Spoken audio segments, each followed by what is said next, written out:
Live everywhere. Daily Co's Radio on netrootsradio.com presents David Walton. Kagro in the Morning Show.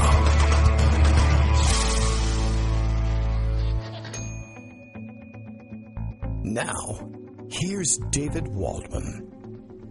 Hey, good morning, everybody. How you doing? Wow. Well, we're sort of back on the air. We're going to approximate being back on the air anyway. We'll tape this for later podcast, and I'm hopeful that we've got all our balances and other signals straight. We are operating off of an ancient and pretty unwilling MacBook Air, vintage, 2009, 2010, perhaps. A rickety old thing that stood by me nonetheless.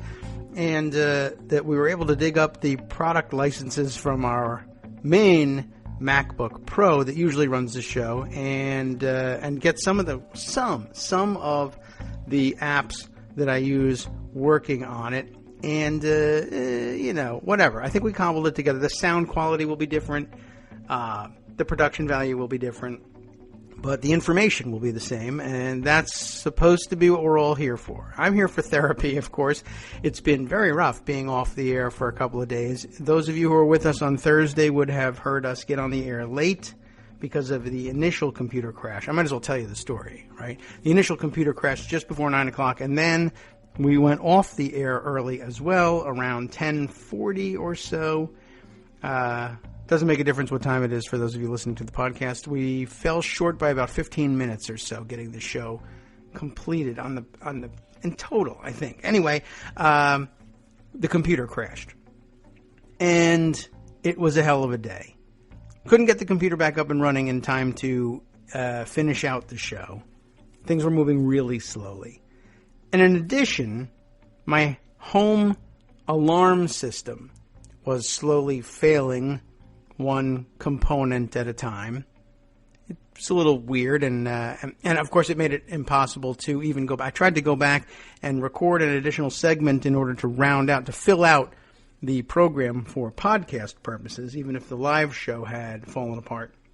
Couldn't do it because the home alarm is beeping intermittently to let me know about how one element after the other of it is failing, and it took me quite a while to get that taken care of. And in the process of getting that taken care of, I found that the home landline, the phone line, also went down. And I thought that might be as a result of tampering with, under their instruction, tech support's instruction, tampering with the alarm control panel.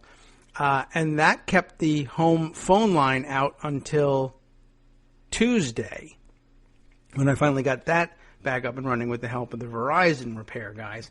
The computer never really recovered. The Apple Store has got it, and they are going to keep it out for repair for the next couple of days. We should see that back perhaps next week if all goes well. We're going to put a new main logic board in it and see if we can't get it back up and running. In the meantime, we try to press the old MacBook Air into service, and we'll see what we get.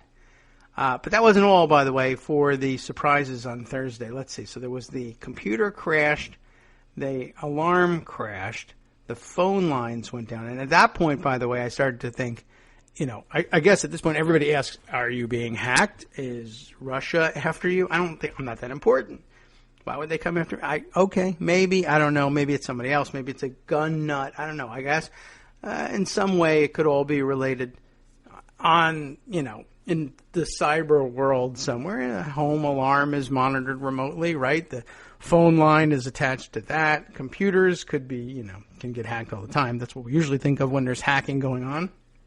But, well, I don't know. It just didn't seem quite right. But the thought did cross my mind. Now then, I went outside at the end of the day after struggling to get the alarm turned off, trying to get the computer booted back up, and failing and trying 3 or 4 times to finish up the last 15 minutes of the show, only to have the computer crash time and time again.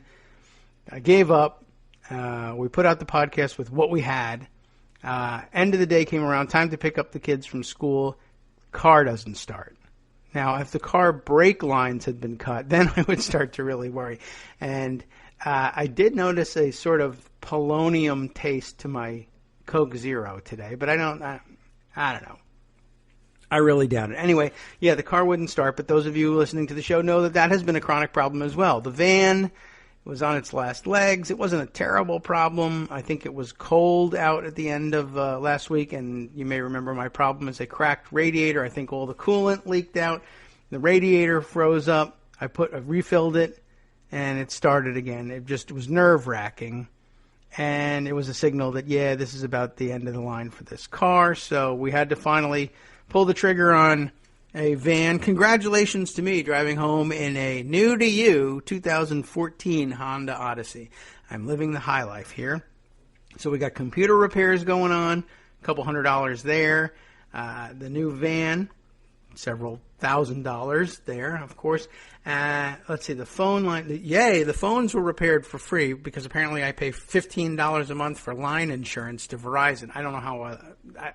Maybe this is the first time in 15 years we've had a Verizon repairman coming out. $15 a month. I could probably do without that. These Obamacare phone premiums are outrageous. Help me, Donald Trump. Anyway, so that's where we stand. Now, it being the following week, and I guess if this works, we'll broadcast this for Wednesday, March 22nd. I usually come out and tell you what day it is. I don't even know what day it is. Right now, for me, of course, it's Tuesday, March 21st. You'll hear this, maybe, on Wednesday, March 22nd, at which point I assume Donald Trump will still be president. Big day yesterday. Hearings in the House Intelligence Committee. James Comey testifying. I saw a little bit of it. You will have discussed this amongst yourselves already, no doubt. Upshot of the hearings being, of course, James Comey came in and said, Donald Trump's lying about the wiretaps thing.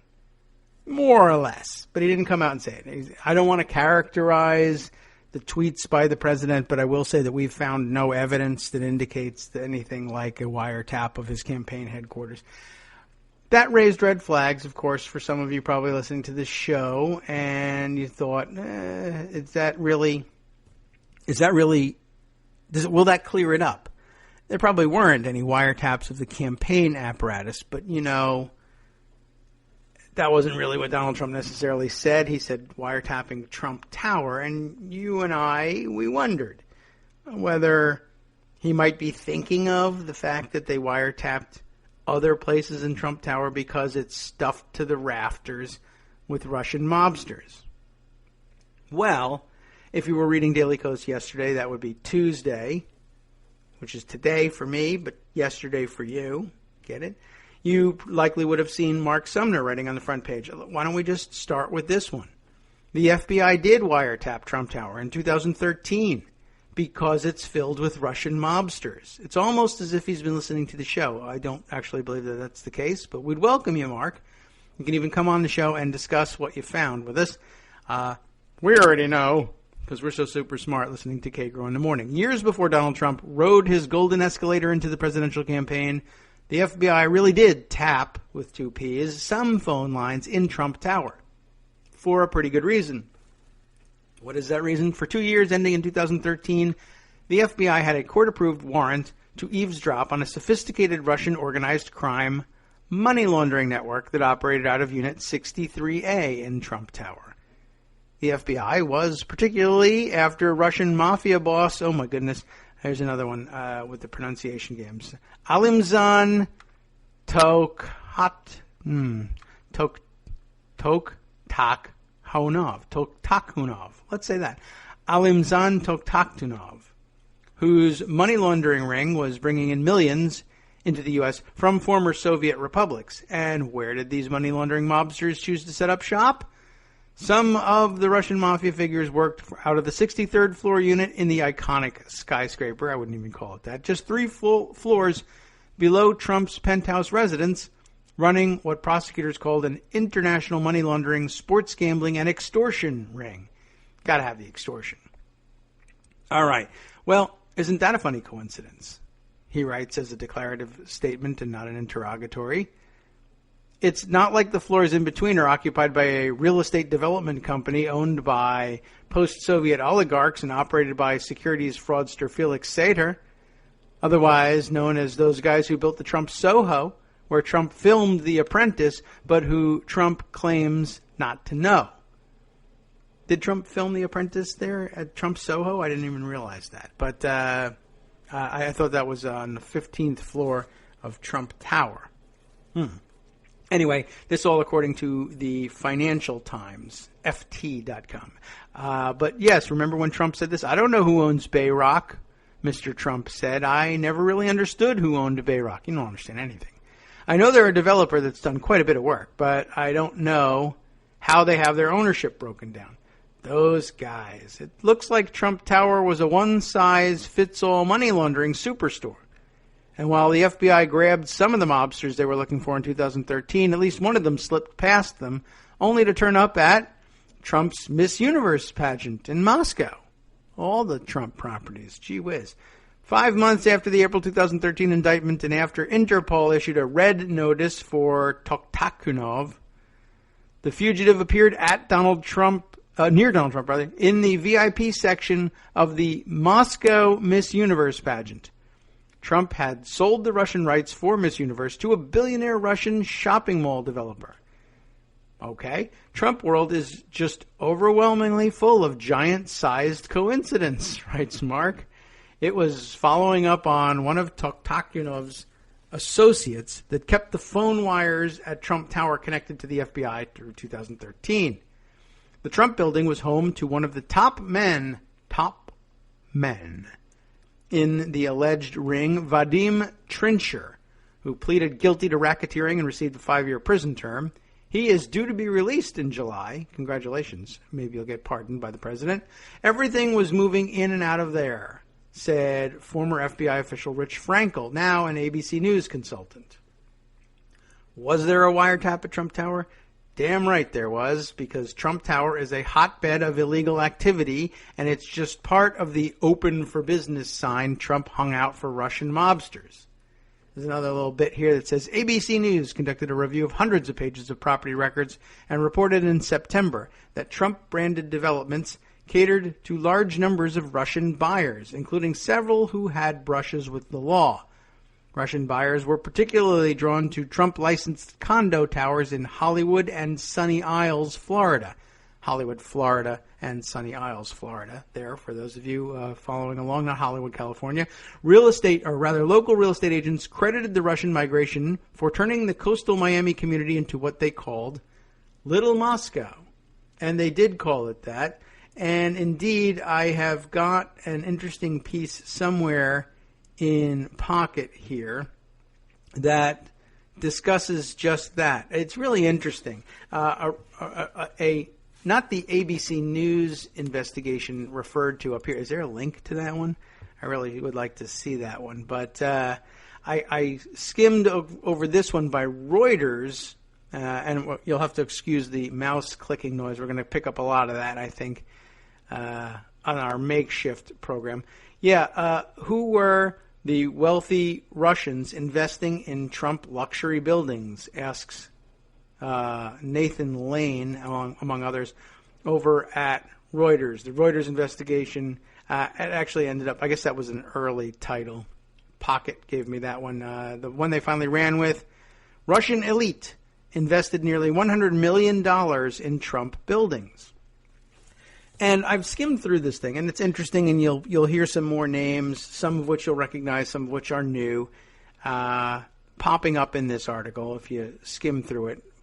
But I have read through this one, and that's a rare event for the show, having read through these things ahead of time. And I will say this, the Reuters look at who's investing in the Florida Trump buildings. It's not as target-rich an environment. They are, they've gotten a hold of a lot of money, $100 million worth of apartments. It says 63 individuals with Russian passports or addresses have bought at least $98.4 million worth of property in 7 Trump-branded luxury towers in southern Florida. And it's all true, but few, if any of them, appear to be owned by the people that we would really point to and call the Russian oligarchs. This is sort of a second and third tier Russian grifter circle, not many of whom appear to be very close to Putin or the circle of big-time oligarchs. But they're clearly, well, we'll take a look. Some of the people who are buying the apartments are, for one thing, people that you wouldn't ordinarily guess. I mean, we don't know that much about the Russian political system, I guess. I say we. I don't. Maybe you do. But these people seem like sort of mid to upper mid-level functionaries who somehow, magically, get a hold of something in the neighborhood of $2 million apiece, sometimes in cash, and use it to buy property in Florida. Why? Well, everybody loves property in Florida. It's a nice place to go and a nice place to visit. But as we've discussed on the show before, U.S. real estate laws, they set up rather nicely for money laundering, essentially. People who are selling real estate aren't held responsible for checking out who they're selling to. You just record the deed and that's it. And I mean, if law enforcement is looking to track things down, as long as you've recorded clearly and legally and accurately, they'll do the rest. But there's no prohibition for someone like Trump or anyone to sell a property if cash shows up to, Russian mobsters. And why are they doing this? Why are they bothering? In addition to being a nice place to live, Florida, leaving aside the question of taste in the decor of the buildings, but, no reason not to have a nice place in Florida if you can afford it by ripping off everybody in your provincial town in central Russia, let's say. But I think it clearly becomes known in Russian circles, both the top-level oligarchs and the mid-level functionaries who emulate their grifting, that Donald Trump is the man to see if, one, you want to buy a luxury-style apartment. I say luxury-style. I don't know if they're that luxurious. But I guess to Russians, their idea of, at least these Russians, their idea of what's going to be luxurious in the United States is the Donald Trump thing. So everything's spray-painted gold. Well, we can't even get gold spray paint in Russia. Dictator chic, as many people have referred to it. So, one, there's that. And two, it I think becomes known that he's the guy who doesn't ask questions. I suspect that the Russians may suspect that buying real estate in America could be perilous for them, generally, but that word got out that Donald Trump makes it pretty easy. And Donald Trump knows that there's a lot of money that can be brought in from Russia, and he's open to taking it, whereas other people might be suspicious. Donald Trump is the guy to see for gaudy, luxury-style apartments. He won't ask any questions. He doesn't have to. That's the law. He's not doing anything wrong, but he won't. They don't know whether it's the law or not. They probably think America, tracks everything, or the FBI does anyway. And they should worry about that because they're mobsters. Anyway, take a look at this thing here. The Reuters investigation datelined Miami and Moscow. During the 2016 presidential campaign, Donald J. Trump downplayed his business ties with Russia, and since taking office as president, he has been even more emphatic. I can tell you, speaking for myself, I own nothing in Russia. President Trump said at a news conference last month, I have no loans in Russia. I don't have any deals in Russia. You remember that press conference.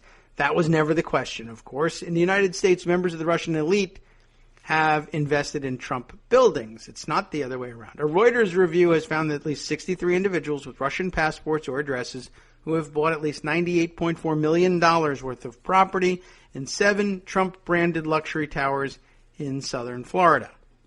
That, according to all the public documents, also a series of interviews and corporate records that they've been able to find wherever the hell Reuters people look for them. I don't know. Doesn't matter.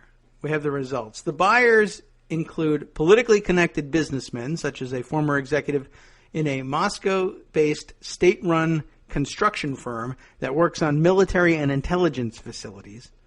There's also the founder of a St. Petersburg investment bank and the co-founder of a conglomerate with interests in banking, property, and electronics. People from the second and third tiers of Russian power have invested in the Trump buildings as well. One recently posted a photo of himself with the leader of, get this one, a Russian motorcycle gang. I didn't realize they had them. That was sanctioned by the United States for its alleged role in Moscow's seizure of Crimea. That's really astounding to me. Not only, I mean, I didn't. It never occurred to me that they would have motorcycle gangs. For one thing, I don't know. I mean, the old Russia is a police state. You don't have that kind of stuff. Back in the good old days, when they were really cracking down and had law and order, I don't know. There's something to that, I think, in the throwback to KGB days with Vladimir Putin. Anyway, but now, of course, the Fox is running the hen house, and there's motorcycle gangs. And what a motorcycle gang. Like, it's been years since the United States had a motorcycle gang that had the gumption to help invade and annex territory. Those Russians are way ahead of the game here. Really, a motorcycle gang sanctioned by the United States for a role in helping Moscow seize Crimea. All right. Maybe they just thought that's the place to go. Crime, we're going to go there because we love crime. Not all motorcycle gangs do, ladies and gentlemen. Don't stereotype.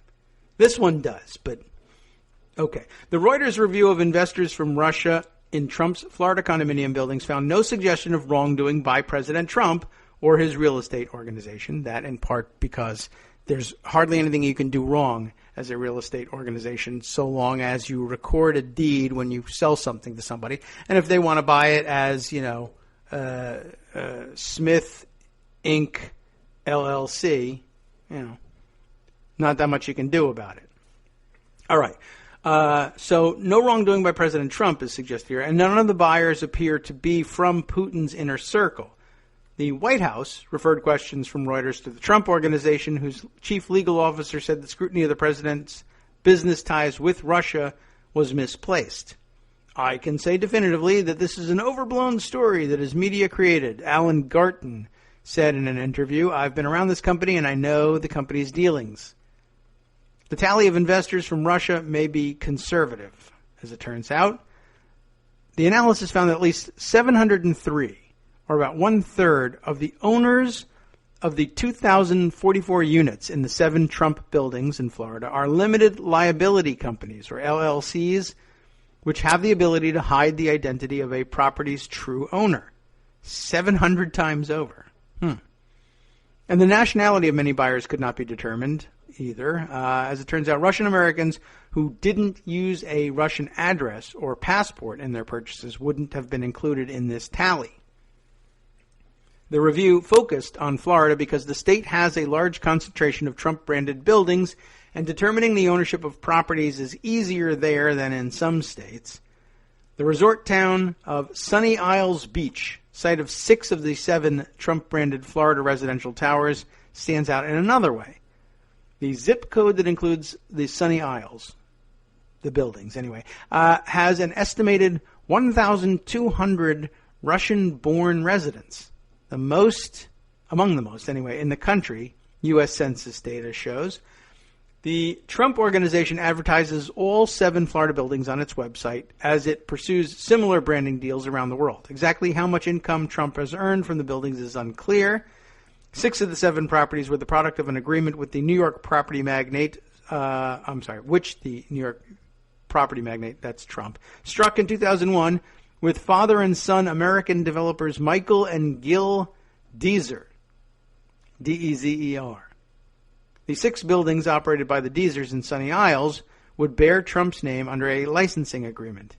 In an interview, Gil Deezer said the project generated $2 billion in initial sales, from which Trump took a commission. Deezer declined to say how large a commission, citing confidentiality agreements.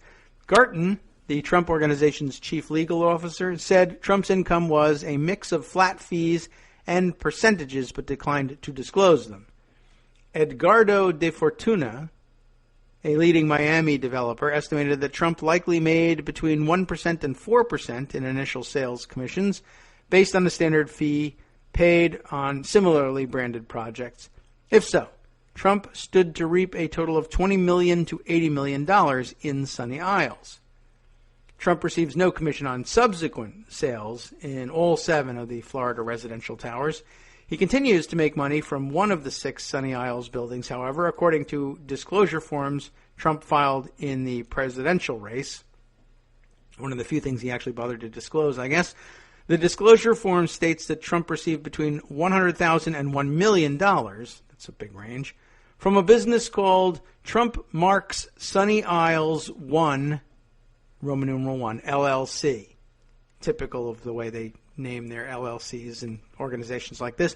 Deezer said the funds came from the Trump International Beach Resort, a hotel and condominium complex. Trump reported no income in his disclosure form from his 7th Florida property, the Trump Hollywood, in the city of Hollywood. How much he has made over the years from that property's 200 units is unclear.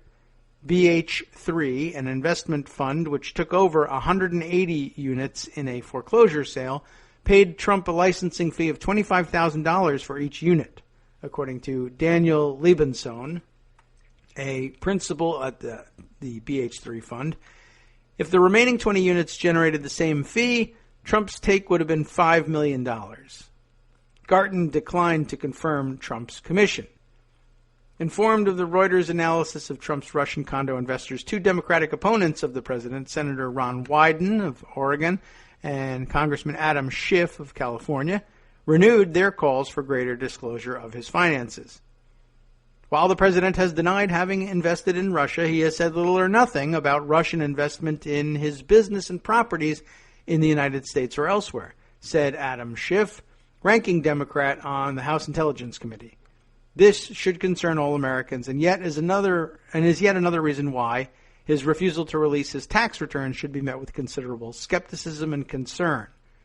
Senator Richard Burr and Representative Devin Nunes of California, the Republican chairs of the Senate and House Intelligence Committees, declined to comment.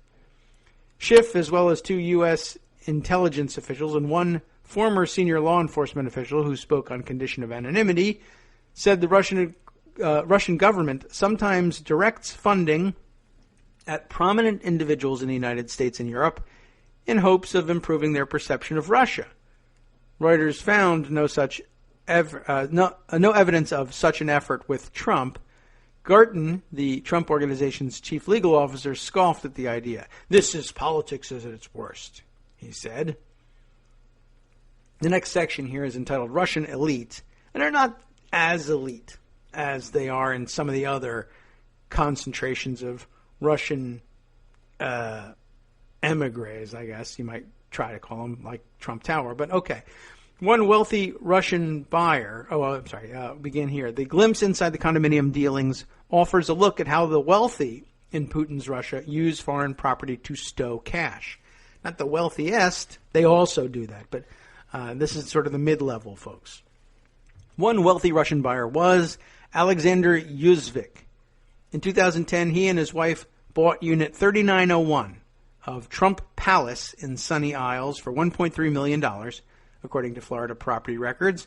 The 3-bedroom apartment has 2,100 square feet, panoramic views, etc. From 2013 to 2016, Yuzvik was a senior executive at Spetstroy, a state-owned company that has carried out construction projects at military facilities.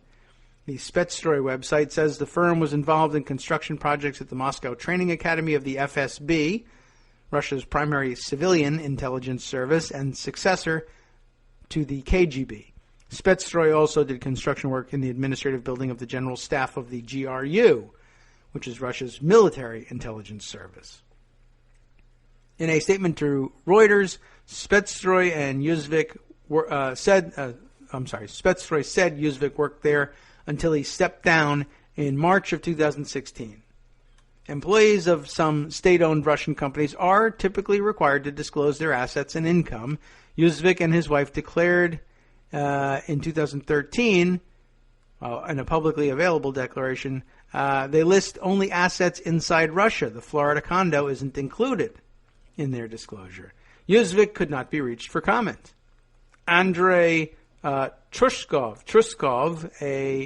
another Trump condo owner, is a founder and co-owner of Absolute Group LLC, a holding company involved in wholesale electronics, banking, and property development with projects in Moscow, London, and New York.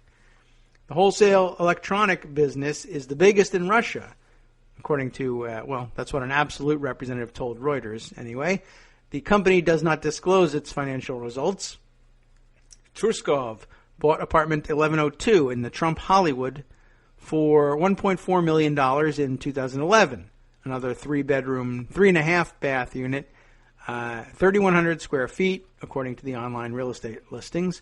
In a telephone interview, Truskov confirmed that he purchased the Trump Hollywood unit. He said the Florida apartment was the same price as a 3-bedroom apartment. A 3-room apartment outside Moscow at the time. Wow. And Florida was a nice place to have a property. I don't know whether it's true that you 1.2, 1.3, either way, $1.4 million for a 3-room apartment outside Moscow, or a 3-bedroom, 3.5-bath, 3,100 square feet number in the Trump Hollywood. Okay. Well, if that's true, sure, why not? He said the purchase was a personal decision and had no connection with his business. Several wealthy buyers were from Moscow and St. Petersburg, the country's 2 largest cities, according to interviews in Russia and the Florida Public Records and the Bureau Van Dyke Company database, Orbis. Okay.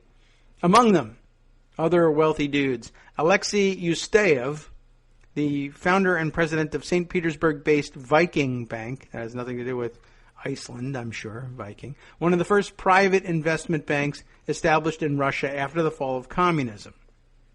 A donor to orphanages and chess clubs in St. Petersburg, Yusteyev has received awards from the Russian Sports Ministry and the St. Petersburg Chamber of Commerce for his banking and charitable work, according to his biography on the bank's website. And I'm sure it's true. In 2009, Yusteyev bought Unit 5006, a 3-bed, 3.5-bath apartment in the Trump Palace complex in Sunny Isles, $1.2 million in cash, according to Florida Public Records. 2 years later, Yusteyev bought another apartment, a penthouse unit, this time in the nearby Trump Royale condominium development, for $5.2 million. That is, the Trump Royale is, we call the Trump with cheese here in the United States, in case you were wondering. In an email reply to questions, Yusteyev said he purchased the properties in the Trump buildings for private use, but declined to comment on his family's U.S. business. I am living in Russia. I am working in Russia. I am going abroad only for business purposes or vacations, he said. Many of the Russian buyers were from the country's provinces as well. One is Oleg Misevra, a wealthy coal magnate and former traffic police commander. He's made good, huh? Whose company's main assets are in the Pacific island of Sakhalin in Russia's Far East. Remember Sakhalin Island? Yeah, that's why they shot down the Korean airliner there, to protect Oleg Misevra's coal deposits, I guess. He has caught Putin's eye, Misevra has, at a 2010 regional meeting of Putin's United Russia Party. Putin praised Misevra's work and held a lengthy question and answer session with him. A corporation Misevra controls, Swiss Residence Alliance, Inc. It's Allianz, really. I mean, there's only one L in that. Purchased penthouse number 1 in Trump Hollywood for $6.8 million in 2010. The 6-bedroom duplex is 8,200 square feet and boasts 12-foot ceilings, according to real estate listings. Misevra did not respond to requests for comment. Some of the Russian buyers appear to have done well in America. Another local politician, Vadim Valerievich Gataulin, let's say, bought an apartment for $3.5 million in the Trump Hollywood. He did the deal through a company registered in Florida called VVG Real Estate Investments, LLC. It's a lot of initials. VVG Real Estate, Vadim Valerovich Gataulin. Okay, another creative guy. 5 years later, Gataulin sold the apartment for $4.1 million, not bad, to a Delaware-based limited liability company whose owner is not identified in state records. Great. In early 2012, Gataulin bought a second apartment in the same building, Unit 2701, for $920,000, according to Florida records. Several months later, he sold the apartment for $1.1 million to a couple from Venezuela, property records show. Gataulin is from the semi-autonomous Russian Republic of Bashkortostan. One of the ones with which I'm less familiar. Bashkortostan, an oil-producing region, sure, in the foothills of the Ural Mountains. The son of a deputy regional prosecutor, he was a deputy in the regional parliament from 2013 until 2015. As a member of the regional parliament, he was required to declare his income and assets under Russian federal law, according to a representative of the Bashkortostan regional parliament. A copy of the income declaration he filed for 2013, when he was still owner of the second Trump unit, contains no mention of the apartment. Gataulin did not respond to messages sent to his company in Bashkortostan. More recently, he has been actively investing in the Miami area. His VVG Real Estate has spent at least $28 million, on Broward County properties between 2012 and 2016. He also bought and sold 6 properties in Miami-Dade County between 2015 and 2016 for total profits of $238,400, property records show. VVG is also the registered licensee on a small motel close to the beach in Hollywood. An employee there told Reuters that Gataulin appears and disappears like a ghost and was currently in Russia. A secretary at Gataulin's holding company in Russia told Reuters that he's not in Russia. All right. The American experience has been a mixed one for some of the Trump buyers, among them Pavel Yuglanov, a businessman who served as Deputy Minister for Industry and Energy in the regional government of Saratov. Saratov? I don't know. In central Russia from 2010 to 2011. Yuglanov bought Unit 3704 in Trump Hollywood for $1.8 million in 2012. He sold the 3-bed, 3,395, almost 3,400 square foot apartment for $2.9 million 2 years later. Pretty good. Back in Russia, Yuglanov made unsuccessful runs for the Saratov City Assembly in 2006 and 2011, the second time as a member of Putin's United Russia party. After leaving his deputy ministership in 2011, Yuglanov and his then-wife Anastasia they moved to Florida. Anastasia said in an interview in her Miami apartment that her ex-husband never told her why. I don't know what goes on in a man's head, she said. Okay. In Miami, Yuglanov opened a gas station called Nico Petroleum. When that business struggled, he sold it. He then started a charter boat business and a trucking firm. They struggled too. Yuglanov did not have connections in the United States like he did in Russia, and he didn't understand how Americans do business, his ex-wife said. Last August, Yuglanov posted a photograph of himself on his Facebook page posing alongside Alexander Zaldostanov, leader of the Night Wolves biker gang. There it is. The Wolves and Zaldostanov personally were made subject to U.S. financial and travel restrictions. The U.S. government said gang members stormed a Ukrainian government naval base and a gas facility during Russia's annexation of Crimea. That is fascinating. Our biker gangs are real slouches by comparison. What did they have? A gunfight at, what was Twin Peaks restaurant not that long ago?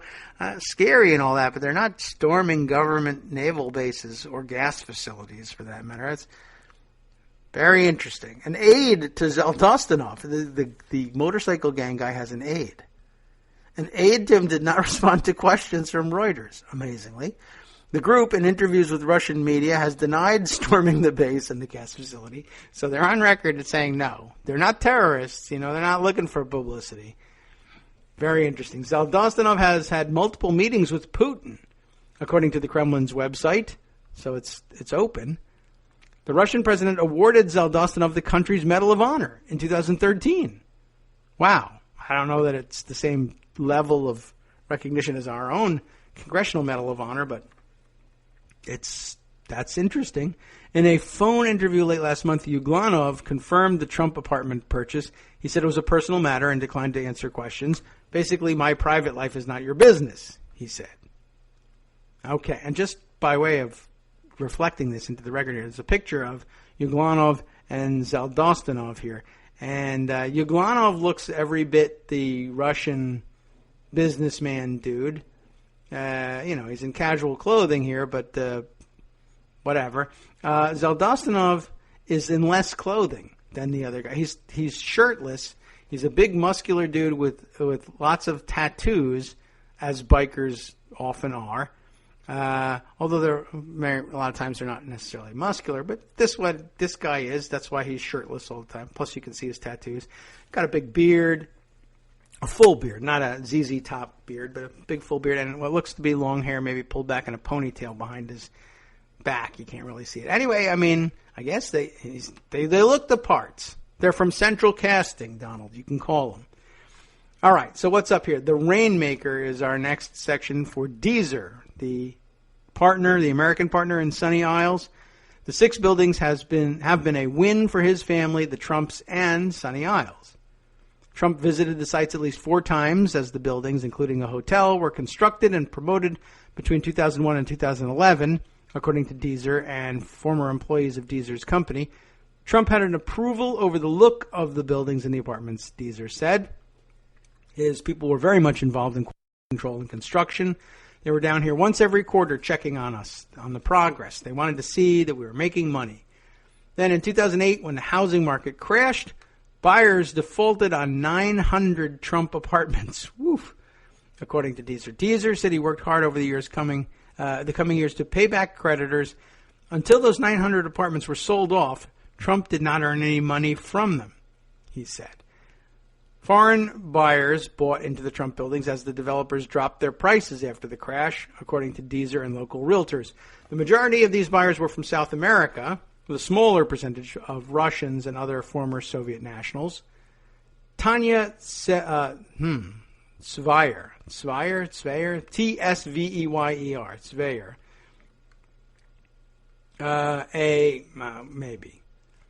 a realtor whose Russian clients have bought in the Trump buildings, described her customers as primarily business people, including several with investments across the United States and Russia. They bought in the Trump because they liked how the buildings fit their lifestyle, she said, referring to the Russians. By early 2011, the Trump buildings had started to turn a profit, according to Deezer. He invited Trump to a mortgage-burning ceremony to celebrate Deezer's paying off the project's $475 million mortgage. Deezer recalled Trump telling him that he planned to run for president. Okay, why not? That's 2011? Okay, and he was flirting with it at that point. And again, I guess I'll just pause here to comment on the idea of the building fitting the Russian lifestyle. And I suppose it does. I mean, in old school Russia and Soviet Russia, I mean, that was if you lived in the cities, living in a gigantic apartment building was not unusual at all. That was the only choice for the most part. And it probably fits their lifestyle because they've gotten a hold of some private riches now, and everything is spray-painted gold here, and so it looks like it's supposed to, and it fits their aesthetic. And, I mean, some of this is non-nefarious, right? Some of this, the Russian preference for Trump buildings probably comes from the fact that it looks good. It looks like I want it to look.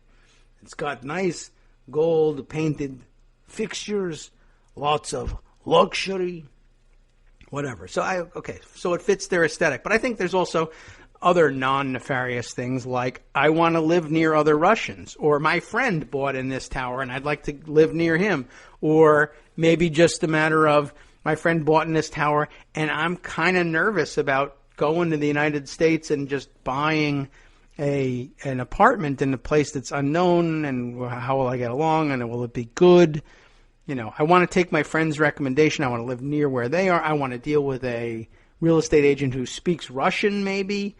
So, not necessarily every part of it is nefarious. Of course, it all starts, I think, with word getting around that Trump won't ask you a whole bunch of stupid questions that'll make you nervous about laundering your money here.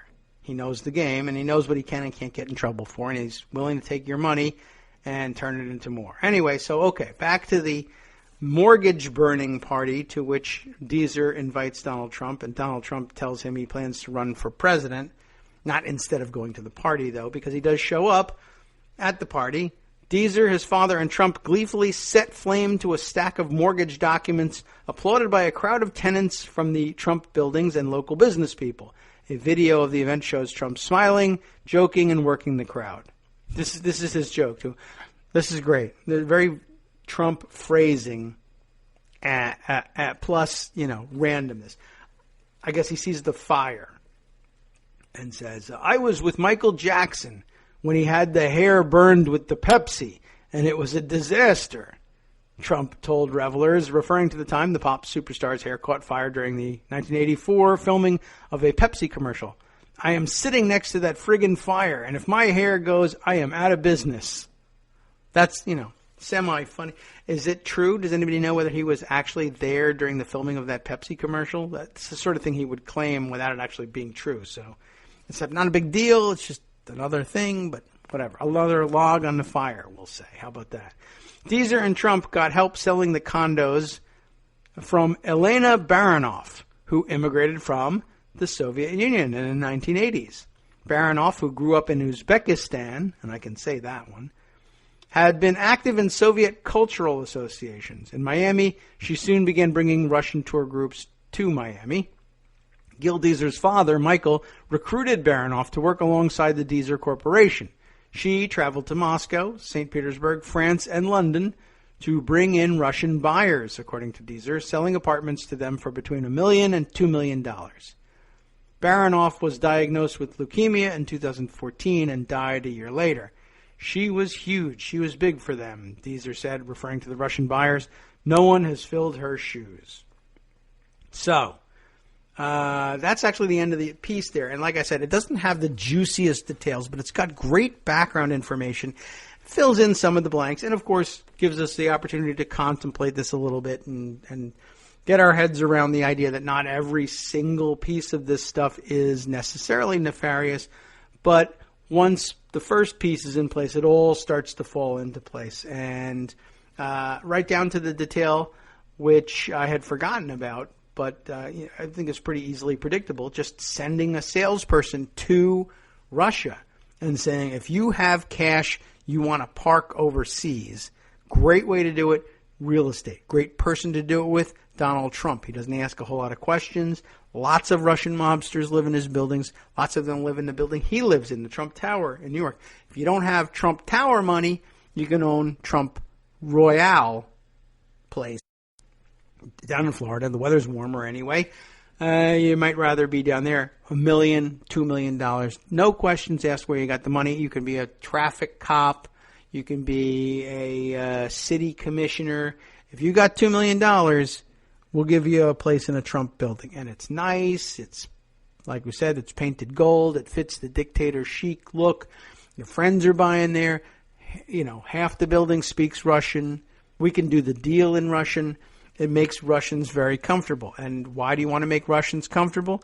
You always want to make your customers comfortable, true. And they are making a lot of money there. And, I guess the non-nefarious explanation for concentrating on Russia is, if you can send a salesperson there and they come back and say, I sold 5 $1 million plus units in a 3-day trip to Moscow, I'd say, go back. Try again, and you sell another. I guess I'd just say keep going back until Russians run out of money. I don't care, who they are, if they occupy the building. I just want to sell the units. And if sitting in an office in the lobby waiting for Americans to walk in and buy this gaudy crap isn't working, then by all means, go to Russia and sell it there. And I guess it was a bottomless pit. They just kept coming up with money.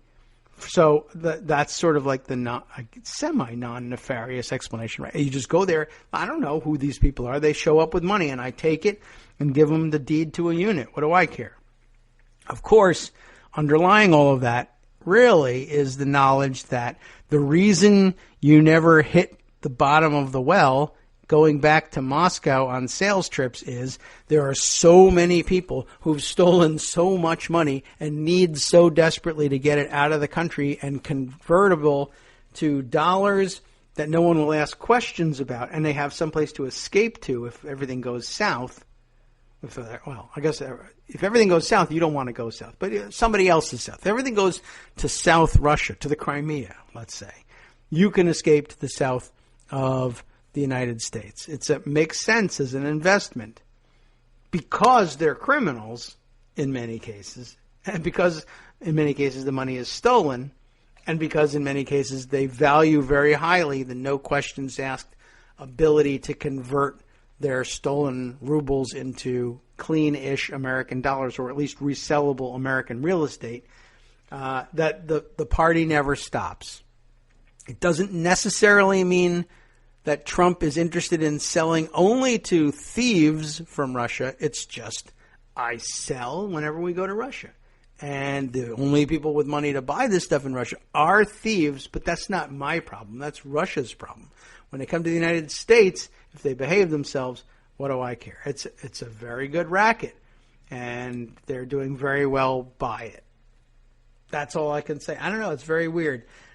In the meantime, lots of other things happening right here at home that we could be paying attention to, and we'll bring you the updates and some of the, maybe we'll spend the day doing these more deep dive things than up to the minute news, because that can change in a second in the world of the Trump tweet rage. All right. So I don't know. I thought that went well with Mark's piece here. Let's shift subjects just a little bit, though, and move on to our next. Okay, so a good follow-up on that might be a piece that Hunter put out. It hadn't reached the front page anyway at the time I've picked it up here. But this is just an interesting new angle. And Hunter summarizes a McClatchy article here that we'll start with Hunter's summary because I think he gets to the heart of things. That's the point of the way we abbreviate some of these things on the front page at Daily Kos. Federal agents investigating possible collusion between Russian operatives and Breitbart.com. That's a thing. Let's take a look at that one. And we're unsure as to where this is going. I'll let Hunter tell you the story. Sure, he starts. Let's throw this into the mix as well. That's what I'm doing. U.S. counterintelligence officials are investigating whether figures at a number of far-right websites, including Breitbart, quote-unquote, news, the white nationalist allied site then managed by Donald Trump's top advisor Steve Bannon, were themselves coordinating with Russian agents. Really? Operatives for Russia appear to have strategically timed the computer commands, known as bots, to blitz social media with links to the pro-Trump stories from Breitbart and other sites at times when the billionaire businessman, and I'm not sure he's a billionaire, was on the defensive in his race against Democrat Hillary Clinton, these sources said. Investigators examining the bot attacks are exploring whether the far-right news operations took any actions to assist Russia's operatives. Their participation, however, wasn't necessary for the bots to amplify their news through Twitter and Facebook. And that's a very important point in all of this. And Hunter gets it. He knows his tech inside and out, as you know. But still worth bringing up. And here's why. It's not at all clear why, Hunter continues, why FBI investigators would be probing this. Building bots to heavily promote pro-Trump narratives churned out by Breitbart and other far-right websites requires no input at all from those sites themselves. It's not even immediately clear what such coordination would even consist of. At the same time, FBI Director James Comey patiently explained to congressional questioners just yesterday, 2 days ago, for those of you listening to the podcast, that such investigations are not undertaken unless there is a credible allegation of wrongdoing. And that's a quote, credible allegation of wrongdoing, which means counterintelligence officers have seen something about the link between far-right news sites and Russian intelligence efforts that has convinced them they need to examine that relationship further. So that's a hell of a thing. And that's actually Hunter's conclusion there. And it really is. And it makes me want to see the McClatchy piece on that subject. Let's click through to it. You can hear me clicking for realistic background ambiance. Here's the piece here. FBI's Russian influence probe includes a look at Breitbart and also InfoWars, the Alex Jones news site. They don't enclose news in quotes here. Only Hunter was bold enough to do that. This is Peter Stone and Greg Gordon writing for McClatchy. And I don't know, something about the way McClatchy approaches things. I like the way they do this stuff. All right. Here's their story. Federal investigators are examining whether far-right news sites played any role last year in a Russian cyber operation that dramatically widened the reach of news stories, some fictional, that favored Donald Trump's presidential bid. Two people familiar with the inquiries say. Operatives for Russia appear to have strategically timed the computer commands known as bots, we read this part, to blitz social media with links to pro-Trump stories at a time when the billionaire businessman, maybe, was on the defensive in his race, etc., right? The bots' end products were largely millions of Twitter and Facebook posts carrying links to stories on conservative internet sites such as Breitbart News and InfoWars, as well as on the Kremlin-backed RT News and Sputnik News, the sources said. No surprises there, I guess. Some of the stories were false or mixed fact with fiction, said the sources, who spoke on condition of anonymity because the bot attacks are part of an FBI-led investigation into a multifaceted Russian operation to influence last year's elections.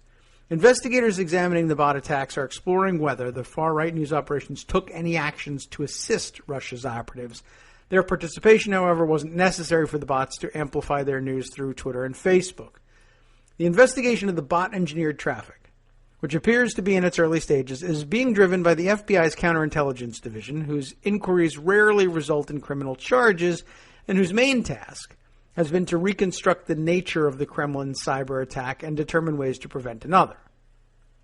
An FBI spokesman declined to comment on the inquiry into the use of bots. Russia-generated bots are one piece of a cyber puzzle that counterintelligence agents have sought to solve for nearly a year to determine the extent of the Moscow government's electronic broadside. This may be one of the most highly impactful information operations in the history of intelligence, said one former U.S. intelligence official who spoke on condition of anonymity because of the sensitivity of the matter. Bureau Director James Comey confirmed Monday at a House Intelligence Committee hearing what has long been reported, that the FBI is investigating possible links between individuals in the Trump presidential campaign and the Russian campaign to influence the election, and whether there was any coordination between the two. The ranking Democrat on the House Intelligence Committee, one of multiple congressional panels examining Russia's intervention, said on NBC's Meet the Press on Sunday that there was, quote, circumstantial evidence of collusion, unquote. There also is, quote, direct evidence of deception. There's ellipses, direct evidence, ellipses, of deception, and that's where we begin the investigation, said Representative Adam Schiff of California. U.S. intelligence agencies charged in January that Russian President Vladimir Putin had ordered the offensive, in which cyber operatives also hacked tens of thousands of emails from the DNC staff, Clinton campaign chair John Podesta, and other Dems. A top priority of investigators is to determine who delivered those hacked emails to WikiLeaks, a London-based transparency site that published them online, the sources said. News stories about the emails embarrassed Clinton at key points in the campaign. WikiLeaks founder Julian Assange has denied that the Russian government was the source of the email dump. Of course, it would be more helpful if he would deny that they were Russian connected in any way.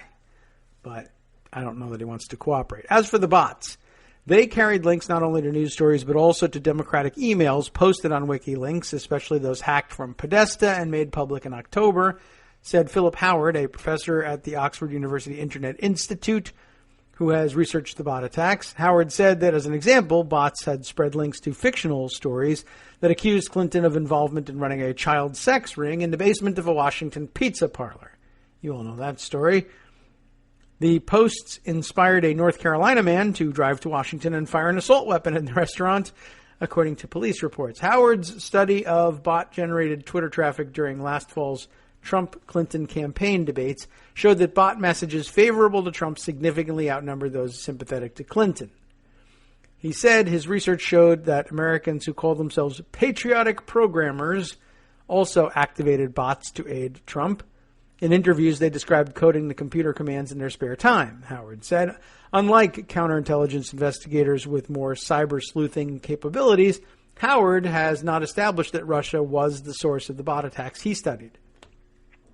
Russia also used trolls, which they enclose in quotes here, but I assure you they are trolls, hundreds of computer operatives who pretended to be Trump supporters and posted stories or comments on the internet complimentary to Trump or disparaging to Clinton. Sources close to the inquiry said those operatives likely worked from a facility in St. Petersburg, Russia, dedicated to that tactic. Russian bots and internet trolls sought to propagate stories underground, said Mike Carpenter, a former senior Pentagon official during the Obama administration whose job focused on Russia. Those stories got amplified by fringe elements of our media, like Breitbart. They very carefully timed release of information to shift the news cycle away from stories that clearly hurt Mr. Trump, such as his inappropriate conduct over the years, he said, referring to the October release of a video in which Trump bragged about grabbing women's genitals. That's McClatchy's cleaned up version of it, if that's clean. I don't know. The event corresponded with a surge in bot-related traffic spreading anti-Clinton stories. An additional Russian tool was the news from its prime propaganda machine, Russia Today, with a global television and digital media operation and a U.S. arm, RT America. Last November 19th, Breitbart announced that its website traffic had set a record the previous 31 days with 300 million page views, driven substantially by social media. Breitbart, which has drawn criticism for pursuing a white nationalist agenda, was formerly led by Stephen Bannon, who became chief executive of Trump's election campaign last August, and now serves as Trump's strategic advisor in the White House. The news site's former national security editor, Sebastian Gorka, was a national security advisor to Trump's campaign and presidential transition team. He now works as a key Trump counterterrorism advisor. Breitbart's chief executive officer, Larry Solov, did not respond to phone and email requests seeking comment. Bannon and Gorka have controversial profiles, one might say. Bannon has been accused of taking anti-immigrant and racist positions. Last week, the Jewish newspaper Forward reported that Gorka had taken a lifelong loyalty oath to a Hungarian far-right group that for decades was allied with the Nazi Party. That's great. We haven't caught up with Gorka just yet. I have a ton of articles waiting. But let's go on. The White House declined to respond to questions about Gorka. Breitbart is partially owned by Robert Mercer, another great link for us, the wealthy co-chief executive of a New York hedge fund and a co-owner of Cambridge Analytica. We know all of this, right? A small London-based firm credited with giving Trump a significant advantage in gauging voter priorities last year by providing his campaign with at least 5,000 data points on each of 220 million Americans. InfoWars is published by Alex Jones, a Texas-based conservative talk show host known for embracing conspiracy theories such as one asserting that the U.S. government was involved in the terrorist attacks of September 11th. During the 2016 campaign, Infowars.com was a loyal Trump public relations tool. Trump was on Jones's show and praised his reporting. It's the major source of everything, said Roger Stone, another person allegedly under the FBI microscope, a longtime Trump confidant and campaign advisor, he said last fall. Stone, who has regularly appeared on Jones's show and was on Monday, said he believes an FBI investigation into his campaign role. He invites an FBI investigation into his campaign role. The Senate Intelligence Committee has asked Stone to preserve documents in connection with the Russian election inquiry. Jones responded to questions from McClatchy on his talk show. And he probably screamed this: "I'm not going to sit here and say I'm not a Russian stooge because it's a expletive lie." What? Huh. Okay, whatever. I think we know what he thinks he means. That's what he said, denying any contact with the Kremlin operatives about bots. He said this issue stemmed from this whole ridiculous narrative of the bitching left. Bitching, yo. Oh, well. It's as if we didn't build InfoWars, he said. It's as if we don't have a huge audience. That doesn't really even insinuate that, but whatever. Noting he had appeared on RT probably 100 times or more, he said sarcastically, "There's my Russian connection." And there it is. You're right. Boosted by bots, the surge in readership for such websites amplified Clinton's negatives. Some stories falsely described her health problems as dire. Jones said Monday that people gravitated to his website, quote, "because we were the first to report Hillary Clinton falling down," unquote. What a scoop. What a scoop. Poof. Take the picture, right? Anyway, I think the poof comes first anyway. He referred to Clinton appearing to collapse last September 11th after visiting the World Trade Center Memorial. She was diagnosed with pneumonia. I almost screwed up the pronunciation of pneumonia. Maybe I have it. The full impact of the bots was subterranean and corrosive. Podesta, Clinton's campaign chairman, told McClatchy in an interview, "The distribution channels were being flooded with this information. We perhaps underestimated the strategy of pushing fake news out through social media and how it impacted the race." Donna Brazil, the former interim director of the DNC, said that neither the party committee nor the Clinton campaign had used bots to widen the reach of their anti-Trump message. At least one of the congressional committees investigating the Russian meddling is looking into the bots. The Senate Intelligence Committee intends to look actively at fake news, quote-unquote fake news, and the ways that Russian bots and trolls were used to influence the election, said Rachel Cohen, a spokeswoman for Senator Mark Warner of Virginia, the panel's ranking Democrat. Russia's offensive might have been anticipated from a speech a top Kremlin official made in February of 2016. In this speech in Moscow, Andrei Krustik.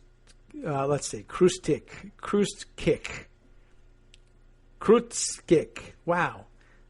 You know how it is with these Russian names. K-R-U-T, Krutskik. S-K-I-K-H. Let's guess that that's it.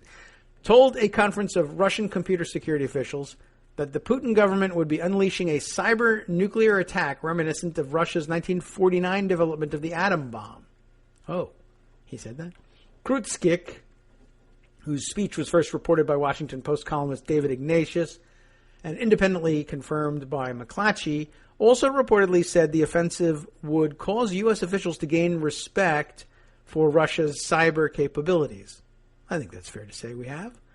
Russia has again figured out from its old Soviet playbook that its greatest weapon in the world is information, said Lauren Goodrich, senior Eurasia analyst at the Stratfor Corporation, a global intelligence firm based in Austin, Texas. Its information and disinformation campaigns have skyrocketed. She said the Kremlin's budget for public information, quote-unquote public information, had quadrupled this year as it mounted similar cyber attacks on behalf of right-wing candidates in France, Germany, and other European countries. So, it's there. It's real. I thought I would bring that one out. That's an interesting angle on it. Not so much necessarily for the FBI investigation part, since the article noted that rarely results in criminal charges, but just interesting that they're trying to figure this stuff out.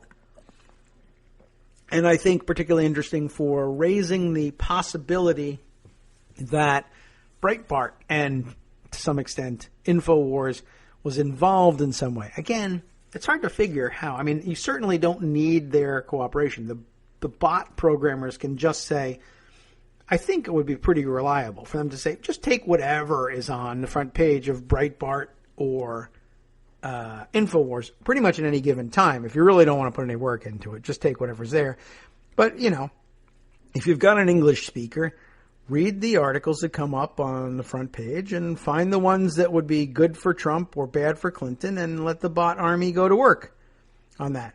You probably didn't need to do any additional work prompting Breitbart or InfoWars to generate more such content. They were always going to do that for you. So by itself, the fact that the Russian bots had so much to work with doesn't point to any sort of collusion. But again, they're checking into it not because someone said it could be true, but because they have some credible evidence that it was true. And I wouldn't put it past anybody either. I mean, I don't know how well the Russian bot army understood Breitbart or InfoWars. That is, could they have advised them as an American reader or someone who understands, where they're coming from and their role in American politics, could probably have told them, you don't need to do anything to encourage them to create any more such content. You have a charge from whoever it is that's employing you to find such content and boost its visibility with bots. I can tell you, you could probably go to sleep, just put your feet up and nap every day at the office. Just take whatever shows up at Breitbart on its own with no encouragement from you. That will likely get the job done, but it may well have been that somebody either didn't trust that to be the case or thought, and it's probably not, it's not outlandish for them to have thought, well, maybe we could communicate a little bit with the editors there and make sure that they know that we're interested in amplifying this stuff. And that way they would provide, they would be incentivized even further to provide still more of the content. Should they ever tire of it or feel like it just wasn't worth trying to whip up a frenzy about any particular piece of news, well, if we made it worth their while to do it, then we would be guaranteed a constant feed of content. I guess another thing, I guess there could also be, how many ways can you think of for them to guarantee that? There's a couple of approaches that I think you could guess at. One, of course, would be for one would be for Russian bot armies and hackers or whoever, whether they are Russian government employees or are paid through some cutout somewhere or, are an ostensibly private operation hired by somebody, whether that's by Putin himself or some Kremlin operative or some oligarch at Putin's behest. Any one of those would be a possibility. If you really wanted to cover your tracks for whatever reason, and Putin says he wants this to happen, and I want a constant flow of content for the bots to use, and let's say for whatever reason he can't, not being a native English speaker or not necessarily being a native American political observer, he doesn't know that Breitbart is pretty much, constitutionally inclined to produce this content no matter what he does. He may say, I want someone to make sure, let's lock this in. Let's send some cash their way, for instance. And that would be the simplest, the bluntest route to it. And you maybe want to cover your tracks and you say, rather than cut you a check from Kremlin Bank, whatever, talk to one of the oligarchs. You're a billionaire. Here's what I need you to do. And you'll do it, too, because if you don't do it, I might maybe murder your whole family and make you not an oligarch or make you a dead oligarch. Take, some small sum. Take $1 million. To you, that's a small sum. And remember, it's a small sum to you because under my protection, I let you racketeer your way to billionaire status. Take some of that, take $1 million, head on over, and just straight up pay Breitbart. And I don't know whether that would mean, buy ads on their site or just invest in their site or pay Steve Bannon under the table, however you want to handle it, whether you want to do it on the up and up or under the table or pay to Bannon or pay to some other lower level managing editor or the writers for that matter. I want you to make sure they get paid and make sure that they know that they're getting paid from people who have an interest in seeing this content flow continue. That's the bluntest way of doing it. Of course, another way of doing it would be through sponsorships, right? And it could either be from Russian companies or by Russian-controlled companies that aren't necessarily based in Russia, so that it wouldn't raise any eyebrows at Breitbart if they cared about such things. So that, you know, some company or another wants to buy ads. It just so happens that it's an LLC and you can't tell exactly who owns it. Maybe it's owned by another LLC, which is owned by another LLC, but ultimately controlled by Russian interests who are loyal to Putin and who owe their fortunes to Putin. Just supposing. And they say, we'll buy $100,000 worth of ads. And not to be as upfront about it and to say, we just like the tenor of your content. Those are the people we want to reach. We feel like we have data that says our target audience is reading your site. It could get even more convoluted, more, I don't know what. It could be more nefarious or at least sneakier on the part of the Russians. They may be the sources for these stories. It may be that Breitbart reporters think that they're doing straight up news and they're getting tips or hints or off the record confirmations by Russian operatives posing as somebody else, saying either your story is true or, for instance, that, boy, your story would be a lot better if I were willing to give you information which I can give you anonymously that would fill in, you know, the missing element in your story that would take it from maybe this is happening to I think I can connect the dots for you. That would really be interesting. And again, it could be done kind of straight up, or you could be creating fake news with your Macedonian teenager operatives and putting it out there and having it distributed in such a way that you're pretty sure that Breitbart writers will see it. And then it's not them being paid to make up stories.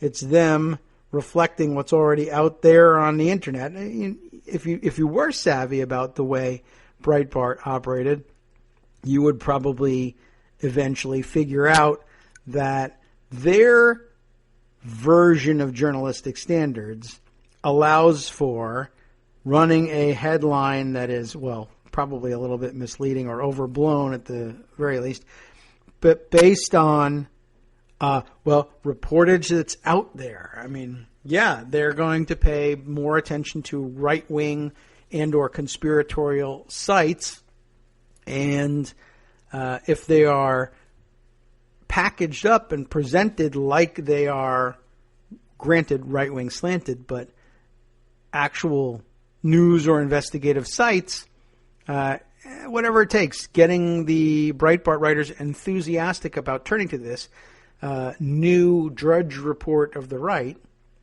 then fine, go ahead and do it. And if they could work it as a self-reinforcing feedback loop, you know, they were, one, generating the content on other sites, two, using bots to make sure that Breitbart staffers were seeing these stories and seeing the kind of traffic and excitement those stories generated, thanks to Cambridge Analytica, for instance, they could then convince Breitbart, we also need to be running these stories, and they may very well be doing that without any knowledge whatsoever of the fact that the ball was set rolling by Russian operatives. Or, you know, maybe somebody else. Or not Russian operatives at all, just weirdos in their basement, 400-pound guys, as Trump said during the debate, on a bed somewhere. It's entirely possible. It's wide open. It's a weird situation. to say the very least. All right, well, let's see. We're going to go with the rest. I got a lot we can pack in here. The Gorsuch nomination hearings are going on in the background as I speak to you in this podcast anyway. And they had some, I had some thoughts about how that was going and what needed to be said about it. And maybe we'll spend some time on that and save our examination once again of Sebastian Gorka and his weird background for another day. Let's take a look at this one. I saw an article from the Rachel Maddow blog, which with the entry, of course, written by Steve Bannon, and also a tweet storm, which I read and which likewise inspired a tweet storm from me. And I don't know whether, is it worth the time for me to read you my own tweet storm from yesterday? I have no idea.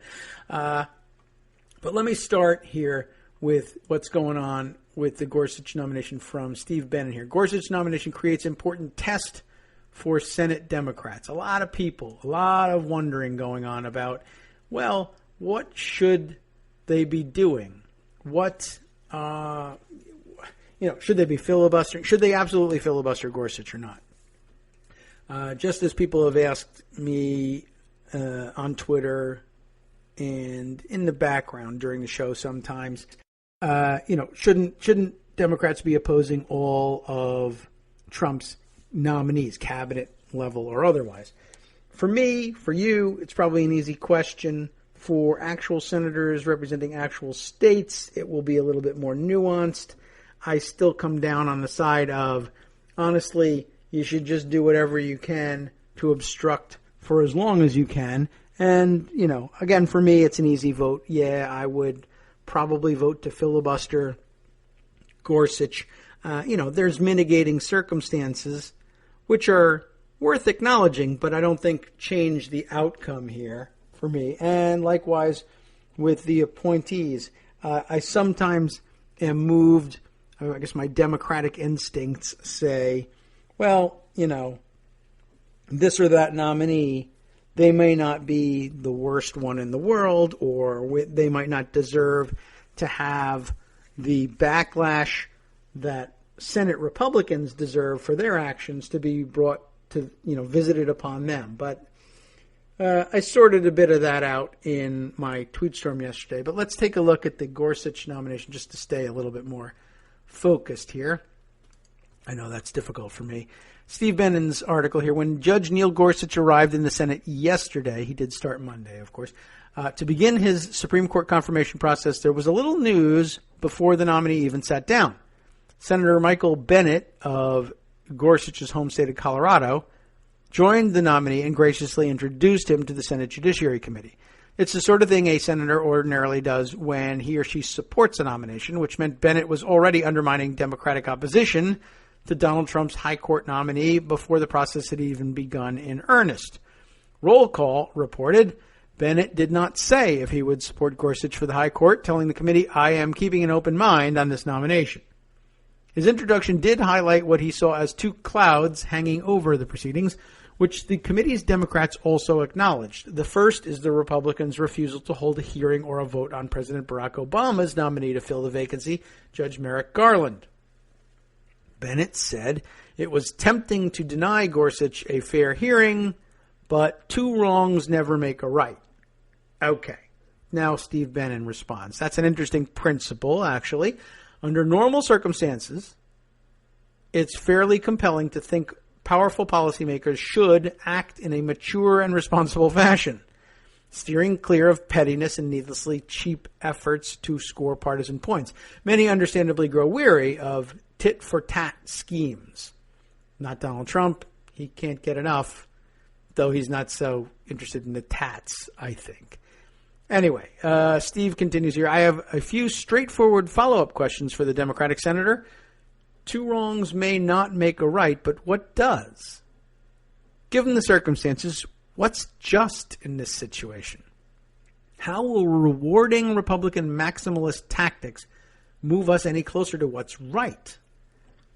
As we discussed when Gorsuch was first nominated, and there's a linked piece in here, part of this fight has to do with the jurist's record and ideology, but just as important, and perhaps more so, is the broader context. Over a year ago, President Obama chose a compromise nominee, Merrick Garland, to fill the Supreme Court's vacancy. The Senate Republican majority responded by launching a blockade without modern precedent. Garland, GOP senators declared, would not be considered in any way. No hearing, no debate, no floor vote, no consideration. As part of a scandalous display of obstructionism, Republicans blocked a qualified compromise nominee because the president was a Democrat. To execute the gambit, GOP senators made up rules that didn't exist. They lied about rules that did exist. And when they assumed Americans would never actually elect Donald Trump to the presidency, they said they were prepared to leave the court's vacancy in place until 2021 at the earliest. That is to say, anticipating a Hillary Clinton win, they would keep it vacant for another 4 years. In other words, Republicans stole a Supreme Court seat and now expect to be rewarded for it. GOP senators aren't just pretending the events of 2016 didn't happen. They're simultaneously insisting that the Senate play the game by the standard rules now that the people who set the fire to the rule book are satisfied with their handiwork. The New York Times' David Leonhardt's assessment from several weeks ago is as correct now as it was then. Democrats should not weigh this nomination the same way they've weighed previous previous ones, he says. This one is different. The presumption should be that Gorsuch does not deserve confirmation because the process that led to his nomination was illegitimate. Michael Bennet seems eager to take the high road. His position is that Republicans were wrong in 2016 when they radically abused the process, so it's better that Democrats steer clear of their own obstructionism in 2017. And as nice as that may sound, it's an approach that carries its own dangers. Bennett's two wrongs never make a right posture, while certainly polite, tells Republicans that there are no consequences for their actions. GOP senators stole a Supreme Court seat, and by playing nice, Dems would reward Republicans with the prize they sought at no price whatsoever. The precedent this would set creates a new set of incentives for senators going forward. You, too, can abuse the process in outrageous ways, get exactly what you want, and suffer literally no penalties. Something the Washington Post's E.J. Dionne Jr. wrote in early February, long before Bennett's introduction of Gorsuch, continues to ring true. And it's this: at least I understand Republican and conservative Republican and conservative hypocrisy on this subject. They are focused on power and who will wield it. I find it harder to understand well-meaning people who were appalled by the hyper-politicization involved in the Garland blockade, but now claim that an effort to stop Gorsuch's confirmation will only make matters worse. Worse? Really? If someone slugs you, should you be condemned if you defend yourself by swinging back? If a bully makes someone's life miserable, will taking him on and calling his bluff only make matters worse? Some people think so, I guess. It's out there. Perhaps you think the above is hyperbolic, and I accept that my line of thinking won't appeal to pacifists. But if you are not a pacifist, ask yourself how this procedural extremism will be halted if one side is rewarded for violating all the conventions and rules of fair play, and the other side just meekly goes along. The Rubicon, Dionne added, was crossed with Garland. Republicans radically broke the rules last year. Democrats have to decide whether they're doing themselves, the country, or the political system any favors by pretending otherwise. And I'm largely in agreement. And I don't know whether I necessarily refined the points here. But then I saw this tweet storm from Charles Clymer. And let's open that up, and we'll also take a quick look at Charles's bio here so that we know of whom we speak. He's got the blue check mark. He's a writer. Gender queer. We'll start with that. Army vet. Georgetown alumna. Let's see. And he's I'm not certain. Does this tell us anything about where he might write. He writes his stuff, he posts his stuff at medium.com. Doesn't tell us that much. But anyway, I thought Charles had some pretty good thoughts on this, and I wanted to read his tweet storm. It's not huge. It's not 100, not game theory, but it's pretty involved, and then I'll offer my own. Let's see. There are many reasons why I oppose Neil Gorsuch, but the biggest is the integrity of our confirmation process. Good point. Good start, right? Last month I was talking to a friend about Gorsuch. She's a Harvard Law grad, one of the smartest folks I know. She pointed out that Gorsuch, despite her disagreements with him, is an honorable candidate in that he respects the letter of the law. Maybe, and I'm sure Armando has differences, but for the sake of the argument, I'm just reading, but I get what they're at. Anyway, I completely agree with her, says Charles. From everything I've read about Gorsuch so far, he strikes me as an honorable person. An honorable person, albeit completely out of touch with enormous issues of privilege, including access to abortion care. C'est la vie, says Charles. By the way, there are some critics inside the thread who say, c'est la vie. I mean, that's a luxury a lot of us don't have. True. And I'm sure that's acknowledged at some point, just not in this thread. But, okay, that part, all right, we see why people would have some trouble with it. Let's go on. I'm less angry, says Charles, at Gorsuch's views than I am at the completely god-awful way the U.S. Senate has treated the American people on this. Imagine for a moment that it had been Ruth Bader Ginsburg who died last year instead of Scalia, and that a Democratic Senate blocked a Republican president's Supreme Court nominee, refusing to even consider them. Think about that for a second. A familiar thought exercise, right? And then imagine a Democratic presidential nominee had colluded with a foreign government and the FBI to hijack our election. Okay. I can't begin to conceive of the S-storm, you know what kind of storm that is, Republicans would have raised if the shoe were on the other foot. True, again, part of the same exercise. We would be in full-on martial law territory with angry white men marching on Washington bearing semi-automatic assault rifles. Maybe. The stability of the United States would have been under immediate threat if Republicans had been so severely shafted like this. But we're supposed to just accept that Gorsuch is a nice guy and ignore the completely corrupt and effed up past year of this. I have a hard time pretending everything is just hunky-dory and Gorsuch should be given a free and fair confirmation process. I really do. The double standard of conservatives in their behavior versus what they would tolerate from liberals never ceases to amaze me. No shame. So no, I don't care if the faithful servant, if he is a faithful servant of judicial integrity. I don't care if he's a saint. I'm pissed. I'm angry. And I'm wondering why Democratic leadership refuses to grow an effing spine and fight back on this. Anyway, that's just me. I've surpassed frustration to a state of pure disenchantment. This is not a system for all people, and that is the end of the thread. So, what did you think?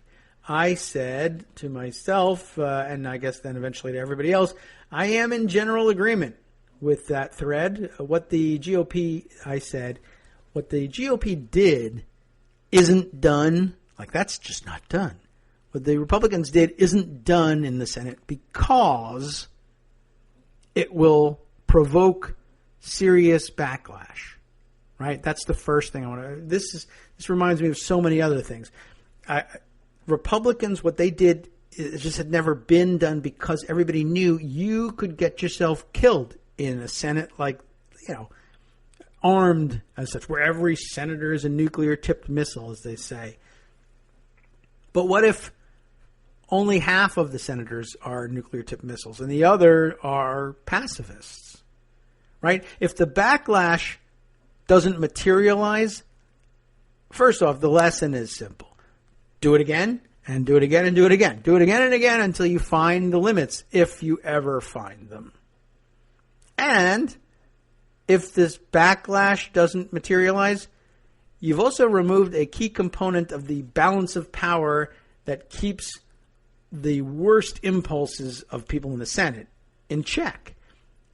In other words, if senators would never do that, whatever it is, It's because they know that they'd suffer consequences for doing it.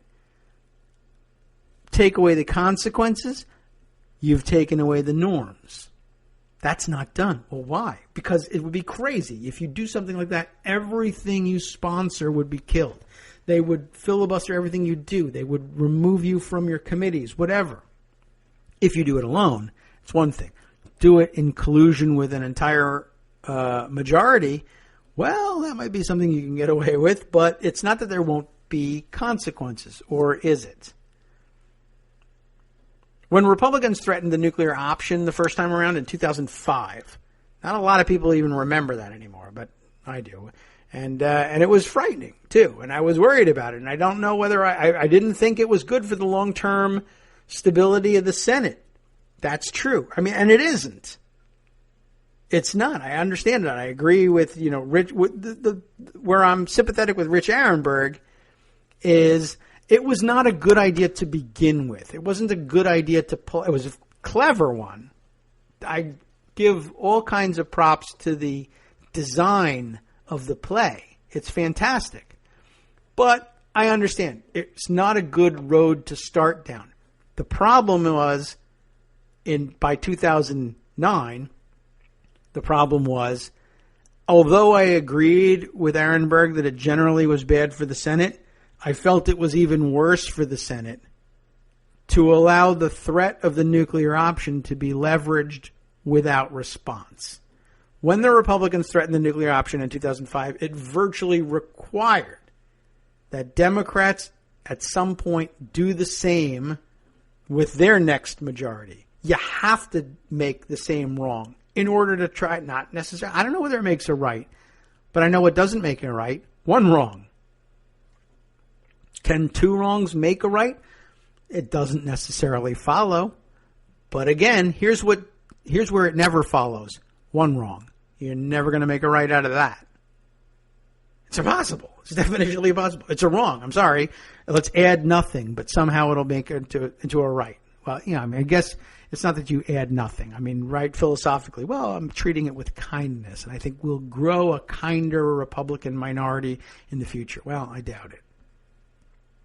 Anyway, so I think it virtually requires response. It might just be that the response is another threat, and that triggering the nuclear option isn't necessarily the proper response.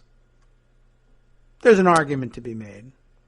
Anyway, I would say anything less than threatening back would have meant that there were no consequences to the 2005 threat, even though that's not how Democratic senators thought of it at the time.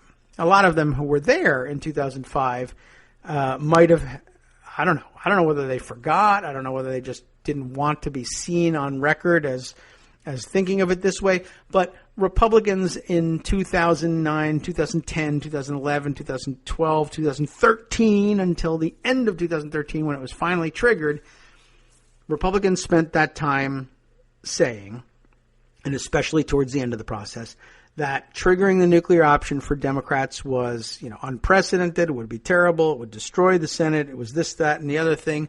And that, of course, required ignoring that there were Republican senators present there who had advocated such a thing in 2005.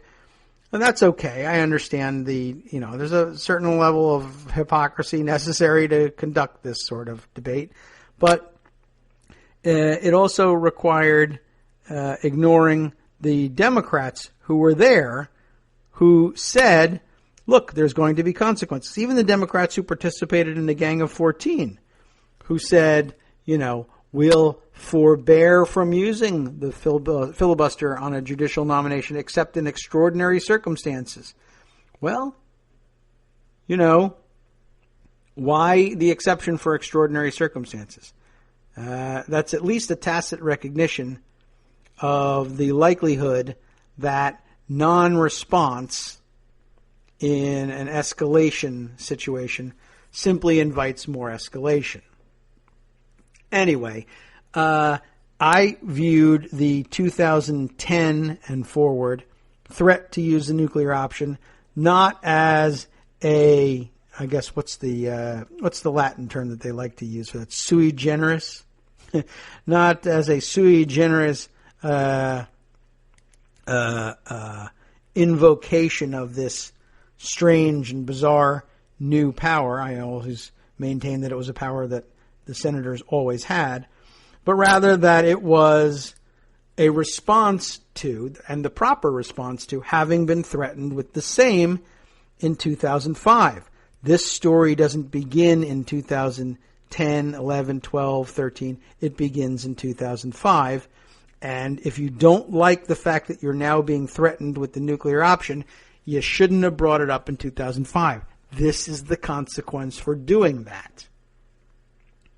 So, even if you're inclined to believe that Gorsuch himself is, however you want to put it, an honest guy, an honest broker, a believer in judicial integrity, or just willing to say it only more generally like this. Well, he's within tolerances. He's an extremist in a certain sense, and in a very real sense, but he's not outside the bounds of the kind of jurist you should always expect Republicans to be nominating from this point forward.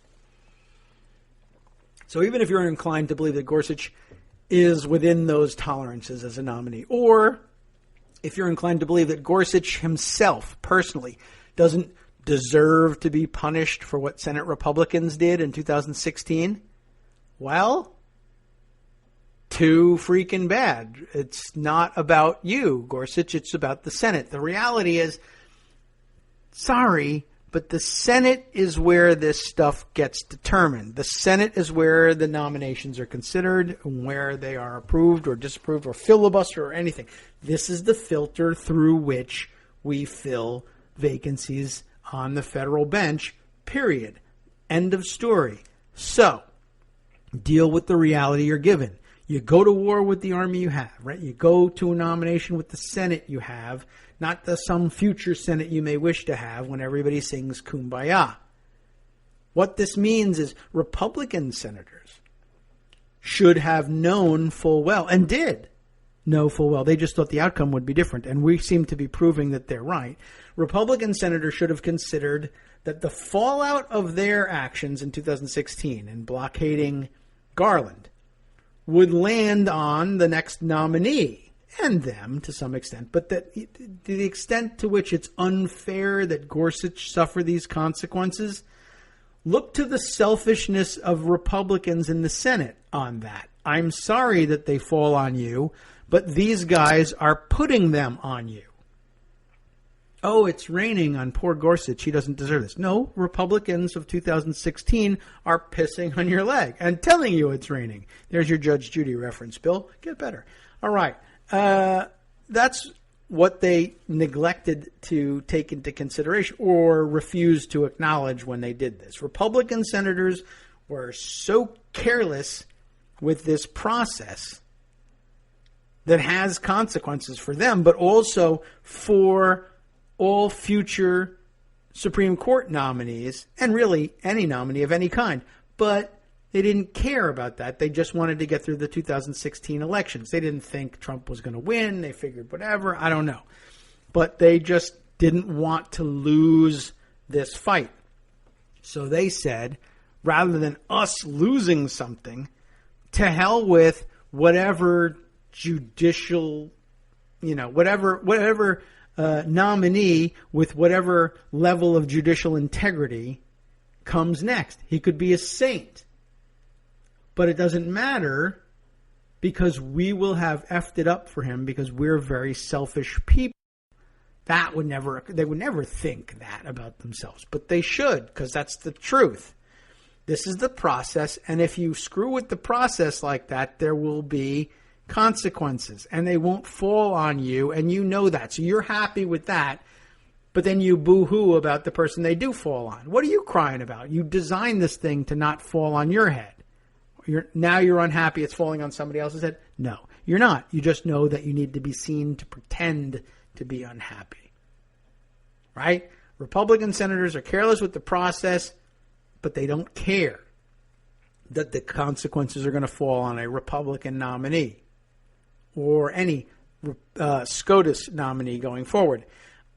They don't care, that is, until they had to pretend to care or be seen to pretend to care. So they pretend that Gorsuch wasn't done in by their willingness to launch their nuclear weapons in a mutually assured destruction scenario. That's what happened here. They blockaded Garland knowing that the Democratic response could be to filibuster anybody coming from the Republican side in the near future. So, why do it? Don't know. They just went ahead and did it anyway. Now, that said, there is more, of course, that goes into the decision of how Democrats should proceed than just this balance of powers. There's more to consider, including, of course, the possibility that Republicans would, either allow Gorsuch to be filibustered and then come back with a far worse nominee later on, or might decide we have to invoke the nuclear option now to make sure that Gorsuch gets through. However they want to handle it, there's always the possibility that they can screw up the balance of powers thing by leveraging the nuclear option again. That's as it may be, but it also means that Democrats haven't got much choice in what to do. They might wish to play for the preservation of the filibuster on Supreme Court nominees rather than see it nuclear optioned away so that they can prevent, for instance, a filibuster-less or filibuster-proof consideration of yet another conservative nominee that would tip the balance of the court later. I understand that as a concern, and I've acknowledged it, and it does make a certain amount of sense. But it's kind of like, I guess I would compare it to anecdotally what I hear or what I hear people say that NASCAR drivers say, for instance, when encountering a wreck up ahead of them, immediately in front of them. There's no time to avoid it, no time to stop. You're just too close to the cars that have wrecked. There's no point in trying to guess what's going to bounce where in an attempt to weave your way through a wreck. You just go straight through it. There's a big cloud of smoke. You don't know what's in it. Something may be there. Something may be there now. Something may not be there by the time you get there with your car. Something may not be there now, and you drive into a hole and something comes spinning your way. There's no way to know. It's a dangerous situation. You don't have any time to calculate.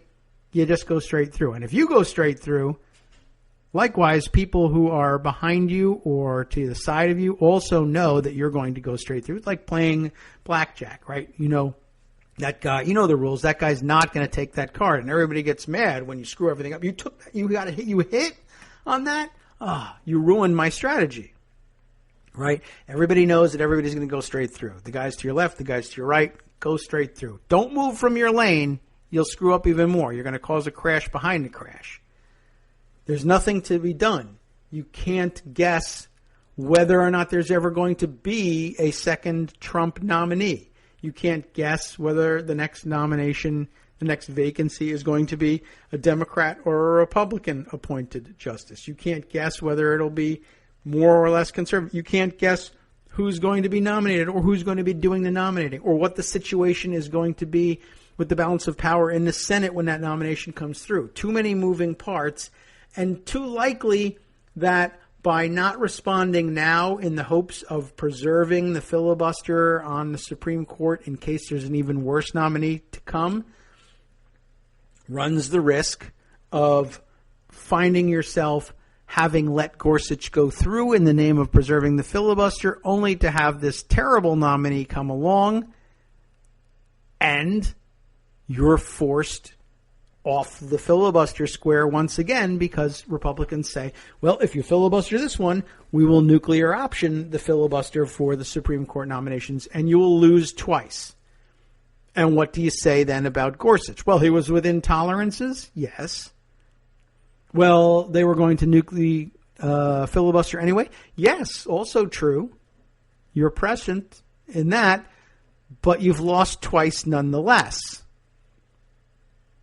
that's not any better, of course, than filibustering Gorsuch and having them either nuke the filibuster now and install Gorsuch and having that rule in place for the next terrible nomination, or having Gorsuch, the Gorsuch nomination withdrawn and right now nominating someone far worse and then nuking the filibuster and putting them on and then having a terrible nomination come later too. You will have lost both. You're going to lose in both of these situations, more than likely.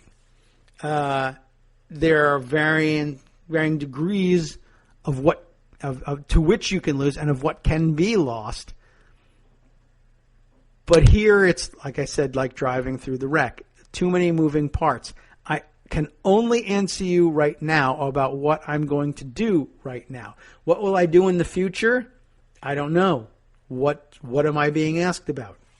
Who's being nominated? Who's nominating them? How many people do I have in the Senate? I mean, if you can guess which, you might be able to guess which Supreme Court justice is likely to retire or die next, maybe you're even right. But is that it? Is the rest of the universe static? How many senators might die between now and then? What states will they be from? What party occupies the governor's mansion in that state? Will there be time for a special election before the next nomination comes up? Will that special election be won by the party that holds the seat now, which I guess is slightly more likely to be Republican than Democratic? Or will there be such a huge backlash against either what's going on in the Supreme Court or what's going on in the White House with Trump, if he's still there, that a Democrat would win that seat? I don't know. You don't know. Too many moving parts. Too difficult to guess. Only thing you can do is vote today on what you're being asked to vote for. You can't save your vote. You can't get down there on the floor and say, I'll let you know next nomination. You got to vote. You might as well drive straight through. Is it fair to Gorsuch? I don't know. Is it fair to you? You're the senator here. You're the one who's been victimized by the Republican obstructionism of 2016. You were the one that was supposed to get a vote on Garland. You're the one whose jealousies, to use the terms very often employed in, I guess, the old Federalist Papers. I mean, in that sense, not in the, I'm jealous of you having more money than me thing, but so much, but more generalized and less stigma attached to it, right? The jealousies of the prerogatives of office. That's supposed to be an actual check and balance against other members of the Senate, against the other side, the other house of the bicameral legislature, against the other branches of government. All sorts of things can be very well protected by, that what comes under the framework of jealousies. Are you going to let the insult stand because you don't want to insult Judge Gorsuch? He knows what he's walking into, and you could certainly explain it pretty coldly to him, too. I can think of a couple senators who could put this, I think, pretty bluntly, right? I think Al Franken would be great at this. It's not you, it's me. I feel that I was mistreated by the senators on the other side. I feel, to be honest, like they ignored your feelings in this. You deserve to have an open-minded hearing from the United States Senate and a vote based on your skills and abilities, not what pettiness might be occurring between us on this side of the aisle and them on that side of the aisle. And you probably don't even feel particularly comfortable hearing things divided up into us and them. But that's where we are.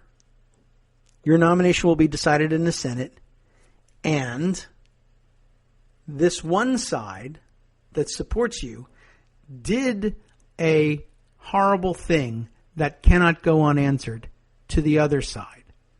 And they did that knowing that you were coming. and that you deserved a fair and open hearing. And they poisoned the well for you. And now you're mad at us.